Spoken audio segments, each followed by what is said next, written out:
हम हैराना और वह देख रहल बनी मैच बॉक्स। और आज एगो खास बातचीत हम करे वाला बानी। ई खास बातचीत जौन बाटे ई हुई बिहार सरकार के पूर्व राज्य मंत्री श्री विक्रम कुंवर जी के साथे। विक्रम कुंवर जी जौन की फुलवरिया गांव के रहे वाला हैं और रघुनाथपुर विधानसभा में 3 बार विधायक रह चुकल बनी, जौन में एक बार यहाँ के बिहार सरकार के राज्य मंत्री भी रहल बनी। आज हमरा साथे बानी और अभी राजद के कदावर नेता में गिनल जा रहल बानी। बहुत बहुत स्वागत बा हमरा आज के कार्यक्रम में। तारा चैनल के भी बहुत बहुत धन्यवाद बा। रउआ से जाने के चाहब कि पिछला विधानसभा चुनाव में रउआ राजद में आईनी और रउआ हरिशंकर यादव के सपोर्ट कईनी, विजेता बनले। ए बार सुने में ही आवता और पूरा चर्चा बाटे कि रउआ चुनाव में आ रहल बनी, रउआ विधानसभा चुनाव रघुनाथपुर से लड़ब राजद से। यह बात में कितना सच्चाई बा? का पार्टी पूरा तरह से डिसाइड कर चुकल बिया कि रउआ के टिकट देहल जाई?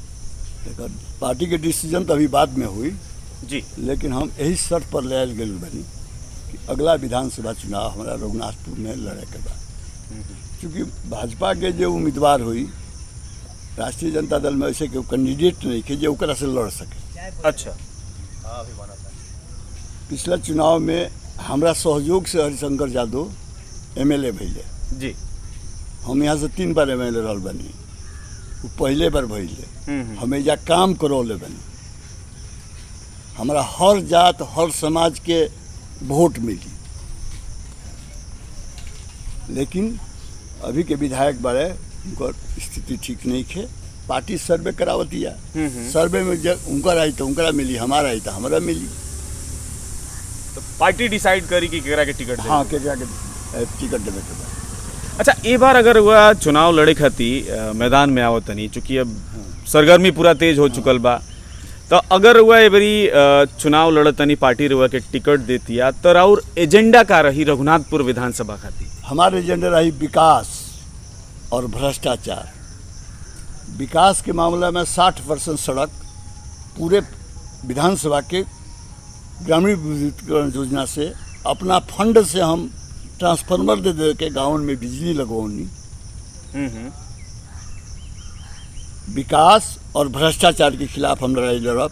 आज भ्रष्टाचार ए राज्य में शिष्टाचार हो गई बा, बिना पैसा के कोनो काम। यहाँ तक कि वृद्धा पेंशन में भी अब सुनता नहीं कि पैसा दिया जाता। अब राशन कार्ड सरकार बांटती या 2 रुपया सरकार नहीं लिया, 25 रुपया 50 रुपया 100 रुपया बांटे वाला लोग ले रहल बा, क्यों देखे वाला नहीं खे। हम रहल बानी तो ए जिला में 57 DDC से लेकर के मुखिया तक के लोग के जेल भेजवले बनी भ्रष्टाचार के आरोप में। और ए क्षेत्र से प्रयास करब कि भ्रष्टाचार जो नीतीश जी के राज में शिष्टाचार हो गई बा ओके हम समाप्त करें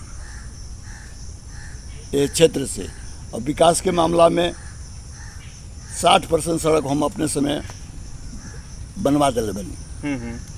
जोन बाकी सड़क बा हम होखब तो एक एक छोटा से छोटा टोला के भी जोड़वाए, अपना दम पर ताकत पर अपना राजनीति असूल के वजह से करवाए।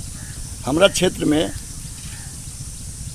अभी कोई कॉलेज नहीं है, इंटर कॉलेज बा लेकिन कॉलेज नहीं है जी। ये मेरी प्रयास करब कि हम कहीं से ज़मीन की व्यवस्था करके यहाँ के बाल बच्चन के पढ़े खातिर कॉलेज की व्यवस्था कराएं।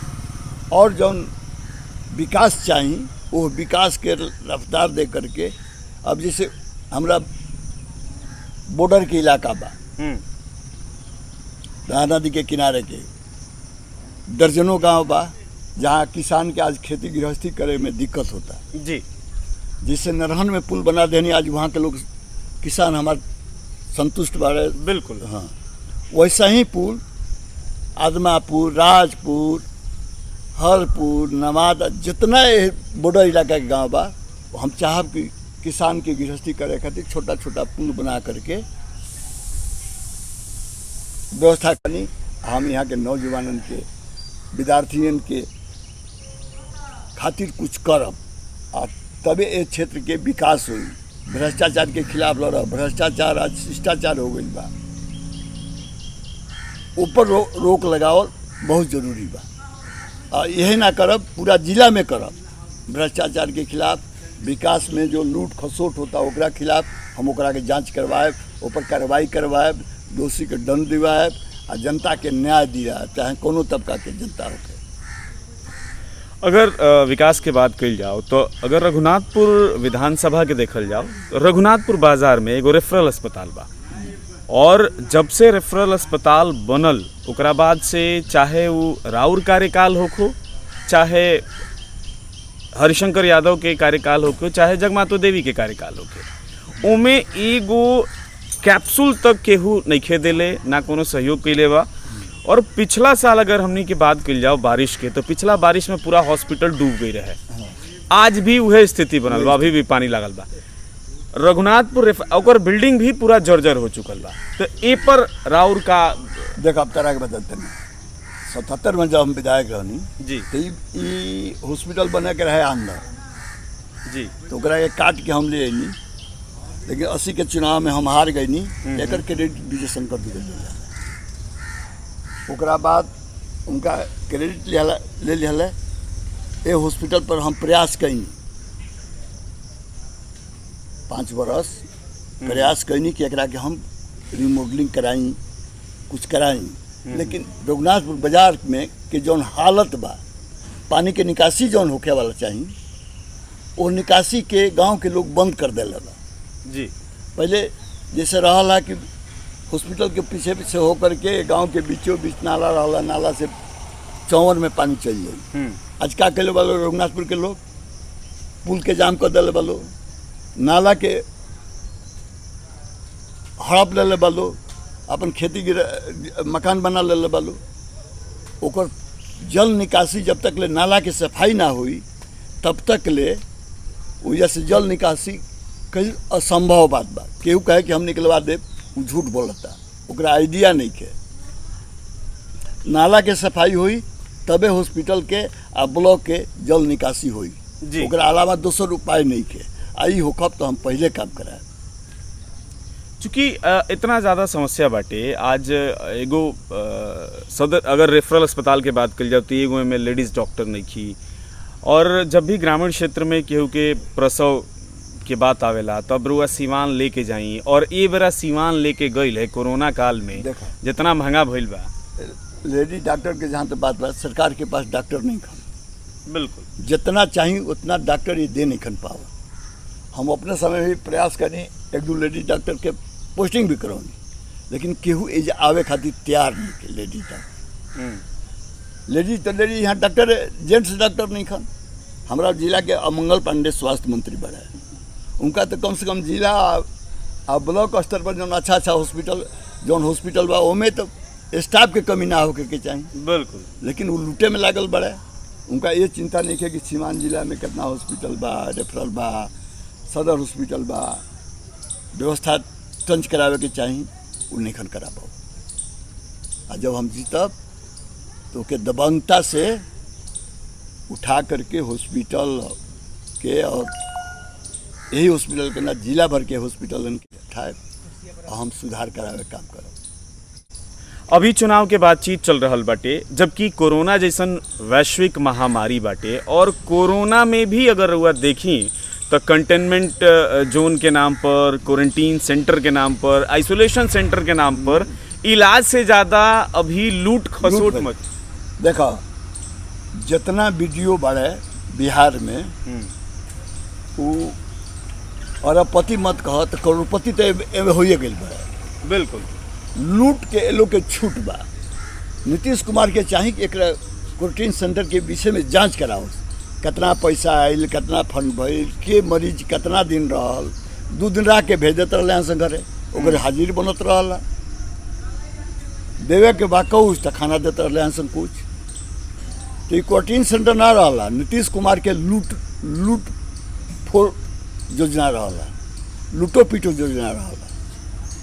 अभी 2 दिन पहले के एगो केस है राजपुर में, गभेड़ार में मरीज के सुनले हो कि पॉजिटिव मरीज निकल बड़ा। ये पिछला 10 से 15 दिन के बीच के घटना हटे, और परसों जिलाधिकारी के आदेश निकलल कि वो एरिया के सील कइल जाओ। 15 दिन बाद सील कइला के का मतलब बा?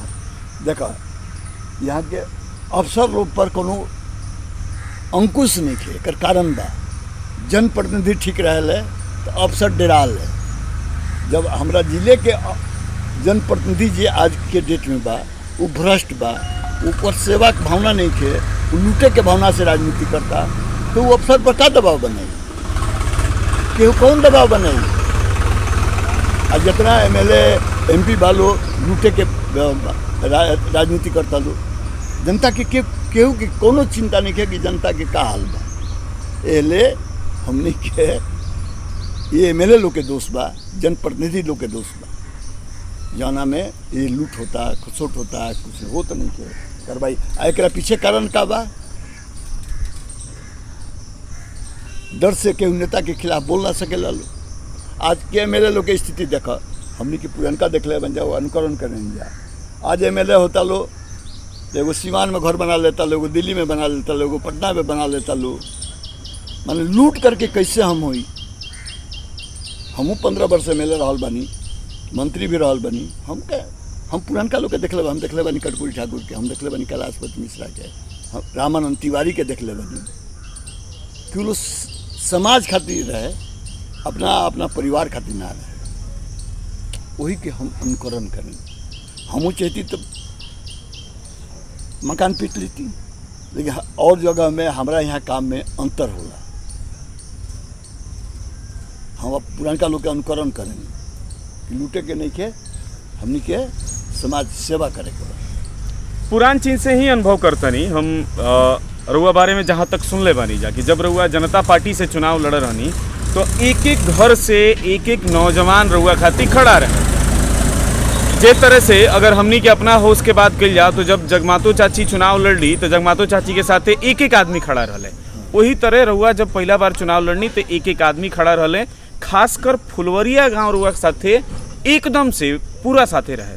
लेकिन अगर पिछला लोकसभा चुनाव के रिजल्ट देखल जाओ तो ओमे राजद के रौरा गांव में मात्र 200 कुछ वोट मिलता और NDA के लगभग 900 वोट मिलता। तो का मानल जाओ कि फुलवरिया के पूरा सपोर्ट रउआ नहीं मिलत, या एकरा पीछे कोनो और राजनीति बा, गुणा गणित बा? ना ओमे कोनो गुणा गणित ना रहे। RJD में रह के ही RJD के साथ लोग धोखा कई। अब हम तारा के मानता नहीं कि तू RJD में बाड़ा, इनका के मानता नहीं कि RJD में बाड़ा। तू काम करता रहा, हम का जानता नहीं कि तू हमारा पीछ में सुरा गुप्त कहता। लोग साथे रह करके हमारा गांव में हमारा नाम बेच करके गरीबन के पैसा दे करके वोट के बरगरा दिया गए। ये बाद में पता लागल कि अरे ऐसा राजनीति भइल बा। अब हम RJD में बानी, तू RJD में बड़ा। तारा पर हमारा विश्वास बा कि तू करब तो पार्टी के खिलाफ ना जीब। आ तू ही खिलाफ भीतरे भीतर कर दल। बाद में हमरा पता लागल कि रे ये घात भइल बा। ये घात से भइल फुलवरिया कहें कोनो गांव में कोनो जात में हमार अपन पकड़ बा। हमें जाके लोग के काम करो ले बनी जी, विकास करो ले बनी, गरीबन के काम कैले बनी। बाद में जब हमरा पता लागल तो हमरा बहुत दुख भइल, हम लाज लागे कहीं जाए में। लेकिन जब इनर राजनीति हम चेक कैनी तब पता लागल कि रे सतवे रहा वाला था हमारे नाम बेच करके हमारा गांव में बांस को डाला। अब लोग ले जाओ गरीबन के वोट दिवावे खातिर। चाचा जी कहनी है यही पर दे देवे के बाद अब गरीब का बुझता रहे, वही के दे दिया जी। अभी कोरोना जैसन वैश्विक महामारी बाटे और पर डे मरीजन के संख्या लगातार बढ़ रहा बा और बिहार जन बाटे लगातार एक्सपर्ट के कहना बा कि बिहार अगला हॉटस्पॉट होके वाला बा, बिहार में संख्या बढ़े वाला बा।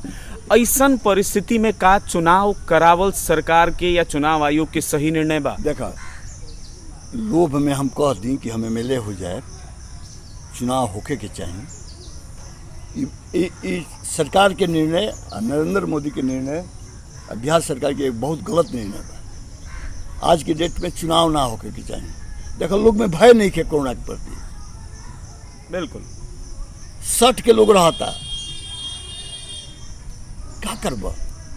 लेकिन अब नरेंद्र मोदी के, नीतीश कुमार के मुख्यमंत्री चाहिए, सरकार चाहिए, तो ये जो करावत लो, लेकिन जौन स्थिति होखल जाता चुनाव के तत्काल 6 महीना खातिर जब तक कोरोना जिस महामारी पर रोक ना लग सके बंद कर देवे की चाहिए चुनाव के चर्चा। बिल्कुल ई एकदम सही निर्णय बा। और अगर यह निर्णय के आगे तक ले जाइल जाओ या चुनाव आयोग ये निर्णय लेता कि चुनाव के कुछ दिन तक पोस्टपोन कर दिया जाओ तो ये बिहार के जनता खातिर, बिहार के भलाई खातिर हुई।